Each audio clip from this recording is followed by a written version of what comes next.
What's up, fellas? I don't have a whiteboard today because all the rooms were taken, but I ripped some notes on paper for us, so I'm just going to walk everybody through it if you guys actually need it. So, as a basic overview, the supply of healthcare comes from physicians and providers, but obviously we're focusing on the providers. So, they talk about like to quantify becoming a doctor, you basically use this equation, which uses like the summation of time and someone's discount rate to prove that like they're looking towards their future income stream, which is basically just like the same as what we've talked about before of like buying insurance. But as you can see, like if the discount rate is 1, then the present and future are valued the same. As it decreases, the future is valued less. And so for people who are going to medical school and investing all this time and resources into their education, they are going to have a higher discount rate. And the internal rate of return, which is like this R star, basically just makes that equation equal to 0. I think the only thing that really matters in it is to say, like, if your internal rate of return is greater than your personal discount rate of return in other profession, like getting an MBA or a JD, then you'll go to med school. So like every doctor has an IRR that's greater than their personal discount rate of return in another profession.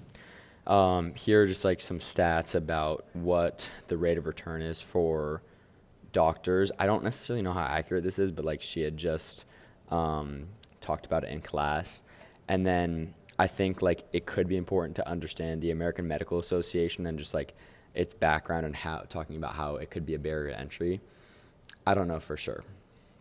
The last note in the general overview is just that the market is monopolistically competitive, so there's a large number of a large number of sellers with differentiated service, meaning they're all obviously providing a slightly different service like from its competitor, and that just leads to a downward sloping demand curve, which we'll see in this first case.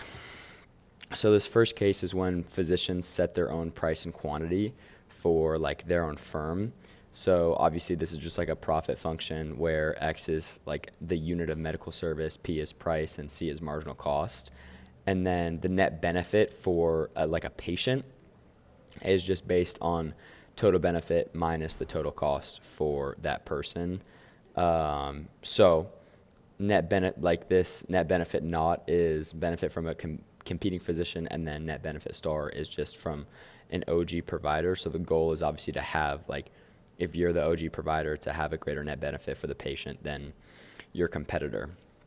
To do that, you want to maximize profits subject to the budget, subject to the constraint, which is based on this net benefit. It's actually not a budget constraint. But this is just like the Lagrangian model where you have a profit function and then you have your entire constraint, and then you basically just differentiate with each variable. And those are your first order conditions that you set equal to 0. To solve for profit maximization, you basically just like elaborate to all of this to get to the point where C equals B of X, which is like lowercase b of X is just the derivative of benefit. So it's when your marginal cost is equal to your marginal benefit. So that's how you find the quantity. And then to find the price is just B of X star minus net benefit naught over X star, which is just the difference from the difference of extra service provided by a competitor over the amount of service that one has.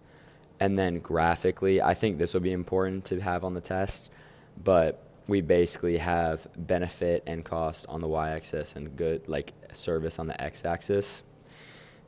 This downward sloping curve is our marginal benefit curve. This X hat is what she was saying is like what patients ideally would want, but there's kind of this all or nothing model where you can either go to a competitor or you can go to this service that like we're providing. This is what consumers want because it's where their marginal benefit is equal in equilibrium. And then this would be the net benefit of a competitor. This is like the positive change in consumer surplus they would get if they were to make the switch. This is the negative change in consumer surplus they'd get if they were to make the switch. And so you can see, if the positive change is greater or equal to the negative change, then the patient will switch to this provider. But so long as it's like a disincentive not to switch, they'll stay there. And so then in case 2, is when the cost or like the price is fixed by the government or insurance companies, and so the only choice variable that they can like have a say in is X. And so you just do the same thing with the Lagrangian model here, but instead you just have like a fixed price. You want to work out solving for actually the constraint and for X, because that'll kind of give you like, it'll show you what happens to X as P is changed, or like dx over dP. So you just get all of this until you get P minus C, which are like your two fixed variables, is equal to the constant constraint times price minus marginal benefit, which is going to be a positive number if the constraint is less than the marginal benefit, and that just shows that the amount of care provided is limited by the marginal benefit of a patient. So what we really have to do for this is just finding what happens to X as P as price is changed, and so that can just be like the change in X over the change in P, and this is just like just calculus of this equation. And then when you work that through and you solve it, you'll get dx equals negative x over p minus b of x, which just shows that there's a negative relationship. So like as a fixed price decreases, doctors will increase their quantity of visits, and this can sacrifice quality of visits. Like they would try and pack more visits into their schedule to be able to like compensate for the money that they're losing in the decrease of price. So for case 3, the only thing I have is that it's like copay, so the patients are paying a little bit out of pocket for this, and this is just like a similar graph to what we had before, where you have like net benefit from the other provider, this competing provider, and that like this triangle here is the positive consumer surplus, and this is the negative consumer surplus. That'd be like if you were to switch, this is where they'd want to be, and I think this represents like what they're paying. So this is just showing that like this is still like an all or nothing model to an extent. And then the utility of a physician and increased demand, I think, is the last thing that we'll really need to know. And so this graph shows that the price is actually contrary to what you'd think in like common supply and demand. So when supply of doctors increase, like when more physicians come, it actually is incentive to induce more because they're like more desperate for visits. And so the price, like you would think, if you go to this like first demand curve, it should P2 should decrease, but in reality, like what happens is the demand for medical care will shift up as well, greater to the point where it's actually like more, when there's like a higher supply, the price actually raises because there's so many physicians that are inducing people.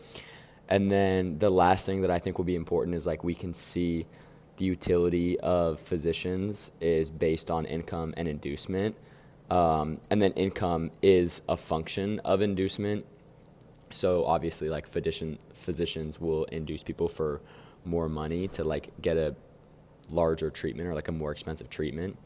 You can see the disutility of inducement if you just derive first and second order conditions, like they're both less than 0. And then this equation I think is going to be important as well, and this is just like their income is equal to the number of patients that they have, and then this is like the service profitability and inducement of one service, and then the service profitability and inducement of another service. So they basically have to choose like how much they want to induce, and we can show that through differentiation.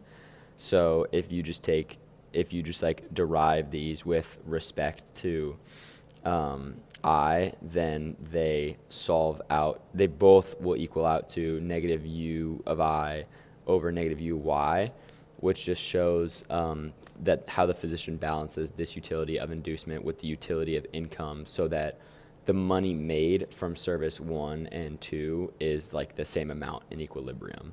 But I think a good talking point is just to talk about how like they have to strike a fine line between how much they want to induce and how much money they want to make, because they don't like to induce, but at sometimes like they have to. So see you guys.